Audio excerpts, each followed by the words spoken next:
Bienvenidos a Puertas Abiertas. Nos encontramos con el congresista Javier Descanseco. ¿Cómo está, congresista? Gracias por acompañarnos. Muchas gracias por la invitación.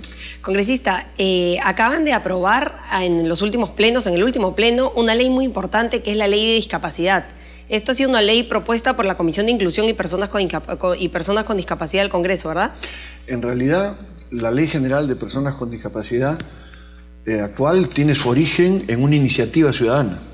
Se reunieron más de 140.000 firmas de hombres y mujeres de a pie en el Perú que propusieron una ley promovida por la Confederación Nacional de Personas con Discapacidad, una organización en la que yo estaba involucrado que se llamaba Sociedad y Discapacidad, y por el director del Diario del Comercio. ¿Cuándo fue esto? Esto fue el año 2009, se comenzó la elaboración y a partir del año 2010 se recogió las firmas y en marzo del 2011 se presentó al anterior Congreso. Pero ese Congreso no la discutió, la terminó dejando y terminó en el archivo. Ahora se reactivó y se ha juntado con las iniciativas de otros sectores, de leyes parciales, presentadas por otros sectores, y se ha impulsado en la Comisión de Inclusión Social y Personas con Discapacidad. ¿Cuándo se ha aprobado?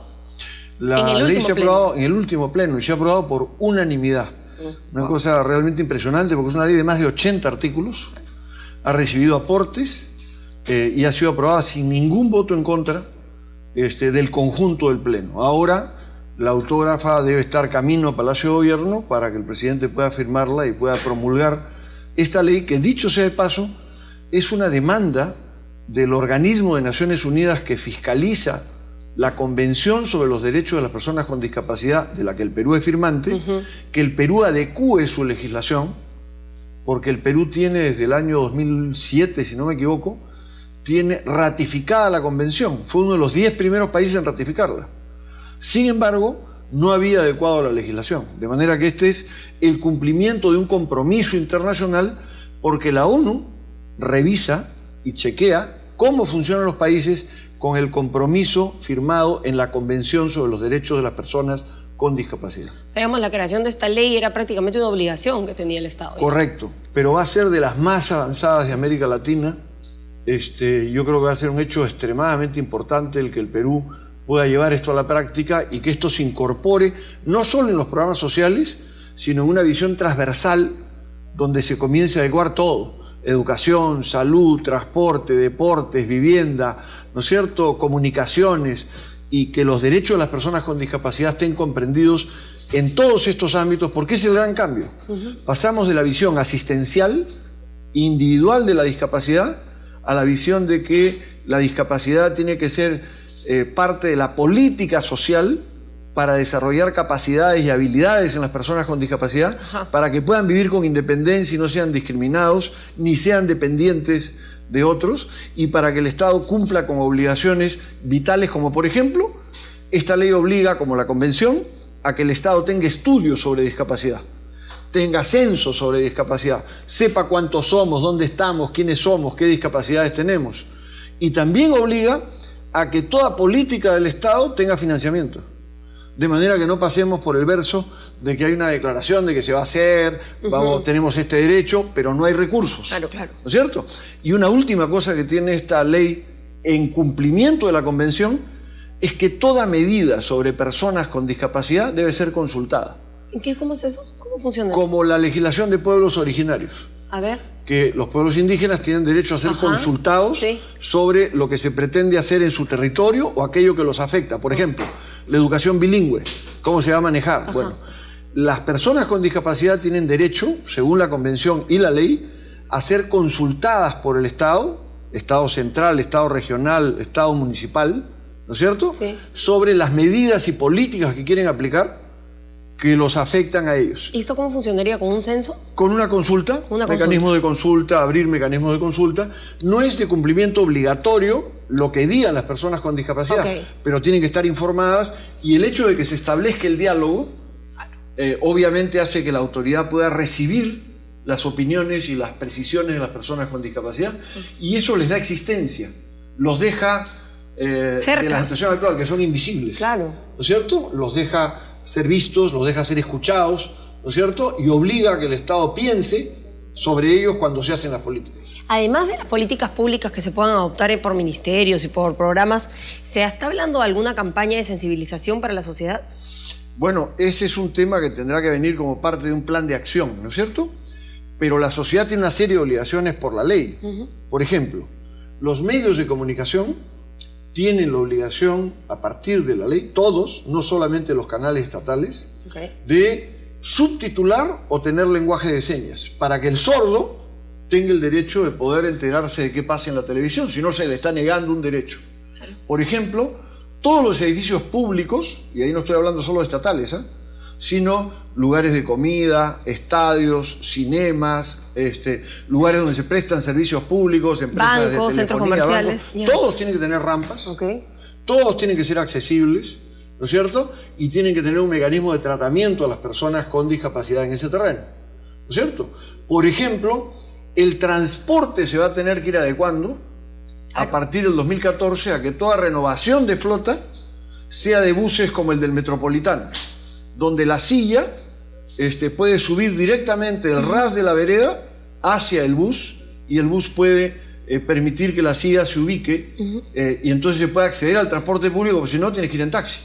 Y eso es otro costo completamente distinto. Y el taxi tampoco es tan fácil. El taxi tampoco es tan fácil. De todos modos, representa siempre una incomodidad para la persona que tiene una silla de ruedas o que tiene una discapacidad mayor. Entonces, es un mecanismo vital, ¿no? Por ejemplo, los ascensores en los botones tendrán que tener braille.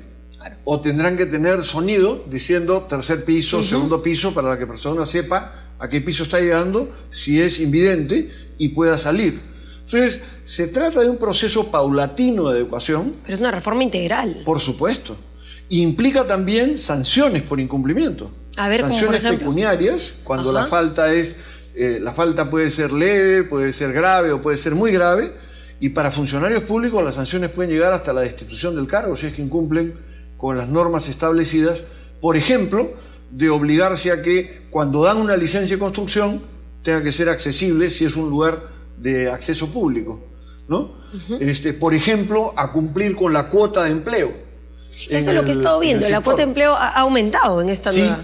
De 3% a 5%, me parece algo así. El Pleno ha acordado por unanimidad, pasar de 3 a 5% la cuota de empleo, porque Naciones Unidas, entre otras cosas, ha establecido que el promedio de personas con discapacidad en los países ya no es 10%, sino es 15%. Estamos hablando de un sector de la población grande. Eso tiene que ver también con que la expectativa de vida ha crecido. Entonces, la tercera edad también va vinculada a mayores disfunciones de la persona, ¿no es cierto?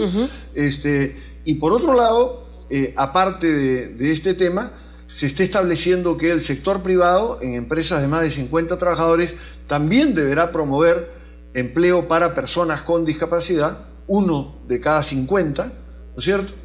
Y recibirá a cambio de eso beneficios tributarios. Bueno. O sea, por ejemplo, podrá descontar no solo el salario que realmente recibe el trabajador, sino entre 50 y 80% más del salario, como si fuera costo.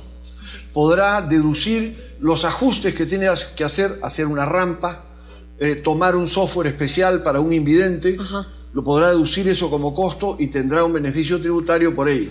O sea, hay una política de obligaciones, pero también de incentivos para generar una sociedad integrada para todos. Claro. Y dígame una cosa, a partir de que se promulgue, ¿ya va a haber un sentido de fiscalización sobre las empresas? ¿Ya va a haber ya comienza a regir también las sanciones en caso de que no haya cumplimientos? Se establecen dos cosas. Primero, que la Defensoría del Pueblo va a ser el organismo que fiscalice en el Perú, ante Naciones Unidas, cuánto se cumple o no la convención y la ley misma. Y dos, se crea un sistema nacional por la integración de las personas con discapacidad que hoy no existe. Y esto va a vincular, sin hacerlos dependientes, al CONADIS, que es el órgano nacional, con las OREDIS, que son los órganos regionales para la integración de personas con discapacidad, con las OMAPETs, que son las oficinas municipales, ¿no es cierto? Y esto va a permitir un trabajo conjunto y también un trabajo de fiscalización en este terreno.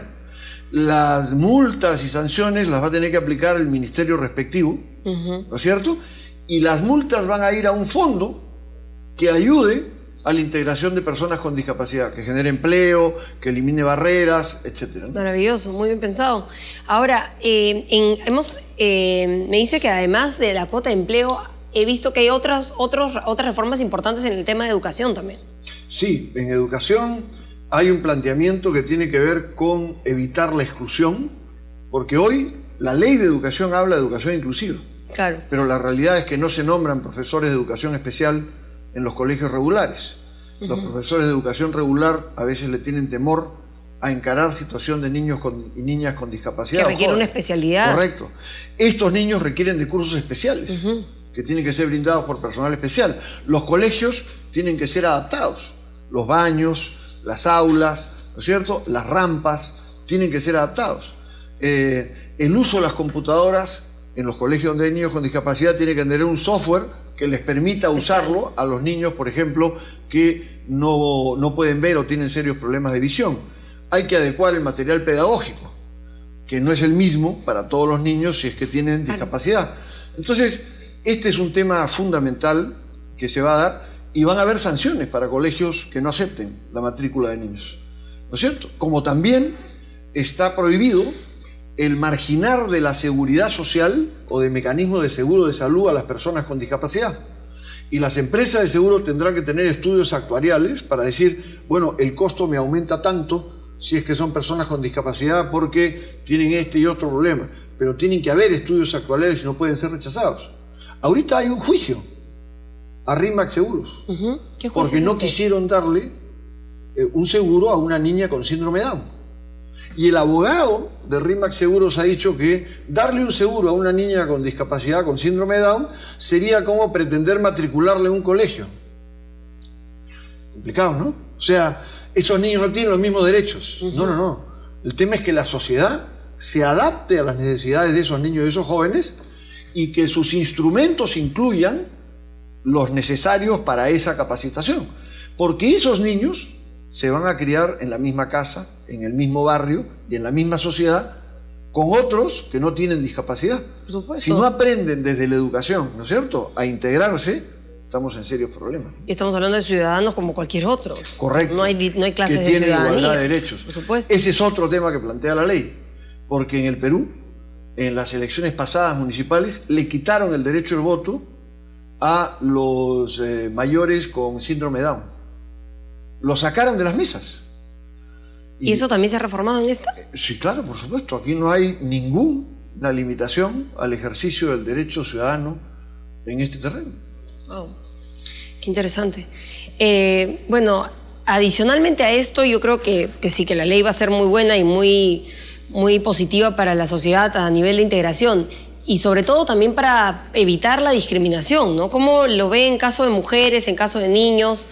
La ley tiene, como la convención, artículos que establecen que uno de los principios de la norma no es solamente garantizar la autonomía de las personas con discapacidad y su independencia, no solamente su trato digno, ¿no es cierto?, no solamente su no exclusión y marginación, sino que también hay una política de accesibilidad, ¿no?, y hay una política preferencial de atención a las mujeres con discapacidad y a los niños y niñas con discapacidad, porque estos son mucho más marginados. Y más vulnerables, quizás. En el Perú, las mujeres con discapacidad analfabetas son entre 2 y 3 veces el número de varones analfabetos con discapacidad.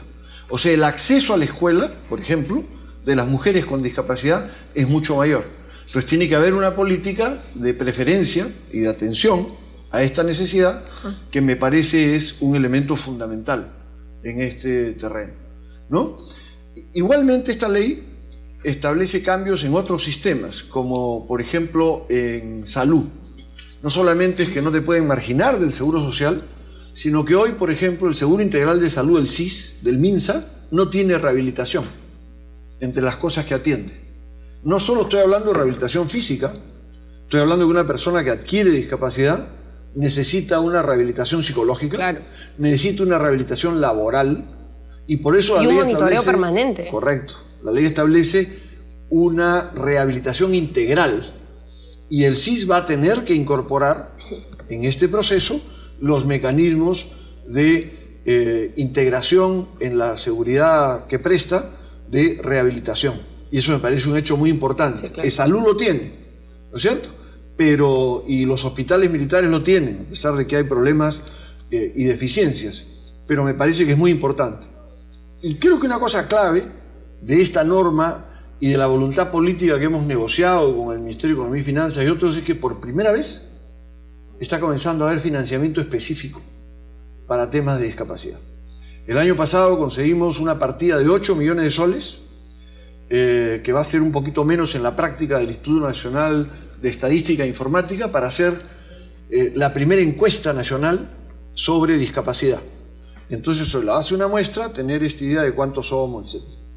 Y ahora estamos discutiendo con el Ministerio de Economía y Finanzas, y por primera vez en un presupuesto multisectorial, con educación, con salud, con el Ministerio de la Mujer y Poblaciones Vulnerables, y con el Ministerio de Inclusión Social, un presupuesto por resultados que va a bordear los 50 millones de soles para el próximo año, donde no solamente se le asignan recursos, sino que el Ministerio está obligado a hacer un seguimiento si se cumplieron los objetivos con el gasto de ese dinero. Y ese dinero va a estar aparte del dinero regular que Educación tiene que hacer, tiene que gastar en este terreno, del dinero regular que Salud tiene que gastar, del dinero de otros sectores. Esto va a implicar, por ejemplo, que se incluya en los programas de tipo pensión 65, que puedas incluir a personas pobres con discapacidad, sin seguridad y sin ingresos, como personas que reciben un ingreso de 250 soles al margen de que tengan 65 años. Entonces, hay una serie de cambios en este terreno que me parecen muy positivos, como me parece fundamental que el Estado esté reservando para generar empleo de las personas con discapacidad el 5% del dinero que tiene para invertir en MIPES, para hacer préstamos en MIPES y pymes, en micro y pequeña empresa. 5% de ese dinero va a tener que ir a empresas preferenciales en el trato a personas con discapacidad, empresas promocionales. Y eso es vital para generar proyectos de empleo, autonomía e independencia de las personas con discapacidad. Y es una forma de motivar también. Por supuesto. Bien, interesante, congresista. La verdad que muy interesante esta ley. Estaremos pendientes de su promulgación para empezar a ver los avances. Y esperemos tenerlo de vuelta en una próxima edición del programa para ampliar más el tema, de repente con respecto a los resultados y a las cosas que se han ido haciendo. Muchas gracias. Ojalá que el tema efectivamente sea promulgado pronto y el trabajo que se ha abierto con diversos ministerios del Estado permita hacer realidad lo que estamos planteando en esta norma unánime del Congreso de la República. Sin duda, sin duda.